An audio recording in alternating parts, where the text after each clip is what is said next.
You can catch it from a stranger across the room, from a friend, from your dog. You can catch it from a single word on a screen, and it has almost nothing to do with being tired. A yawn is one of the most contagious things on Earth, and one of the strangest things your body does. In fact, just a few seconds into this video, your own jaw may have already tightened. Maybe you've done it. You didn't decide to. You couldn't have stopped it if you tried. Most people assume the reason is obvious. You're tired. Your body wants oxygen. But that's not quite right. And the real answer is far stranger than you'd think. Because a yawn isn't really about being tired at all. And the fact that you can catch one from another creature entirely is a clue to something hidden inside you that is far older than you are. So why can one person's yawn reach across a room and take over your body, against your will? Start with the myth. For most of the last century, people believed yawning was the body topping up on oxygen. The idea was that when the air in your blood went stale, a deep yawn flushed it out. It's a tidy story. It's also wrong. In the 1980s, a psychologist named Robert Provine set out to test it. Provine had spent years doing something almost nobody had bothered to do, which was studying yawning seriously. He had people breathe air loaded with extra carbon dioxide, then air that was pure oxygen, and he counted their yawns. If yawning were about oxygen, the numbers should have moved. They didn't. Breathing pure oxygen didn't stop people yawning. Breathing more carbon dioxide didn't trigger it. The oxygen theory simply fell apart. What Provine found instead was stranger. A yawn is one of the most rigid actions your body makes. It lasts about 6 seconds, almost every single time. Once it starts, you can't stop it halfway. Try, and you get a strained, unsatisfying half yawn that leaves you wanting the real one. Scientists call this a fixed action pattern, a movement that runs from start to finish on its own, like a reflex you only think you control, and it can be set off through almost any sense. You yawn when you see someone else do it. You yawn when you only hear it, the long pull of breath in the next room. Provine even found that simply reading about yawning, or even thinking about it the way you are right now, was enough to set people off. Just thinking about it made many of his subjects yawn within minutes. No other reflex in your body is this easy to trigger with nothing but an idea. But if it isn't about oxygen, what is a yawn actually for? The leading answer today is almost funny. Your brain is overheating, and the yawn is its radiator. A researcher named Andrew Gallup has spent years building this case. Your brain is a small organ that burns a huge amount of energy, and like any engine, it works best inside a narrow temperature range. When it warms up, when you're drowsy or bored, or the room is stuffy, a yawn pulls in a rush of cool air and a surge of blood and helps bring the temperature back down. In one experiment, people holding a warm pack to their forehead yawned far more than people holding a cold one. There's an eerie flip side too. When the air outside is hotter than your own body, a yawn can't cool anything down. And in that kind of heat, people stop catching them. The radiator only runs when there's cold air to pull in. It's also why you yawn at the edges of things, as you wake, as you fall asleep, when your brain is shifting gears.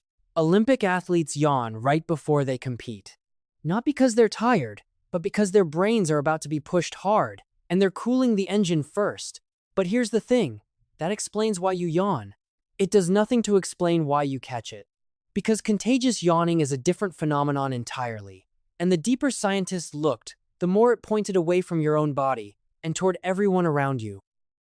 In 2011, two researchers, Ivan Norcia and Elisabetta Pelagi, watched hundreds of real yawns pass between people and recorded who caught them from whom.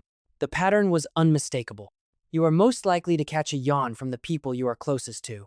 Family first, then close friends, then acquaintances, strangers, least of all. The tighter the bond, the stronger the contagion, and how fast and how often you caught it tracked with how emotionally connected the two people were. That points to a startling idea. Contagious yawning is tied to empathy. It seems to run on the same machinery your brain uses to feel what other people feel, the quiet system that lets one person's state leak into another's. The link is so reliable that researchers can almost read the closeness between two people from how easily a yawn jumps between them. And the evidence keeps lining up. Very young children don't catch yawns at all. The susceptibility only switches on around age 4 or 5, right as a child's ability to understand other minds is blooming. In 2007, a researcher named Atsushi Senju found that children on the autism spectrum, who often process social cues differently, we're far less likely to catch a yawn than other children. The reflex isn't just physical, it is social, all the way down. But that's only half the story. And what comes next is even stranger, because it isn't only humans. In 2008, a scientist named Ramiro Jolie Mascheroni sat down in front of dogs and yawned at them. 21 out of 29 dogs yawned back, catching the yawn of another species entirely. Chimpanzees do it too. When researchers Matthew Campbell and Franz de Waal studied them, they found the same fingerprint we have. A chimp is more likely to catch a yawn from a member of its own group than from a stranger. The same social rule, in another animal, on another branch of the family tree. And then there is the strangest fact of all. You were yawning before you were born. Using 4D ultrasound, a researcher named Nadja Riceland watched fetuses in the womb yawn, real, slow, jaw-stretching yawns, as early as 11 weeks into pregnancy, months before your first breath. Long before you were ever tired. Long before there was anyone to catch one from. Sit with what that means. The yawn came first, alone, in the dark, in a body that had never met another human. The contagion was added on top, later, layer by layer, as you grew into a creature that lives among others. So here is what a contagious yawn really is. It was never a sign that you are tired. It is a signal, one of the oldest your kind has, for keeping a group in sync. Think about what a yawn quietly announces. A drop in alertness, a brain-shifting state. For animals that survive in groups, one member's rising drowsiness is information everyone needs. When to rest, when to wake, when to stay on guard.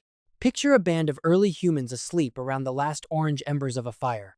One of them, half awake on watch, feels their attention start to slip, and yawns. The person beside them catches it, then the next.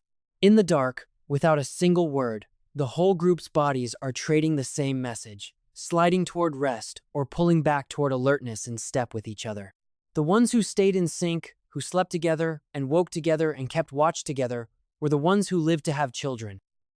You are descended from the synchronizers. So a yawn that spreads is a group recalibrating together, a wave of we're winding down, or we're coming back, passing from body to body, faster than words, beneath awareness.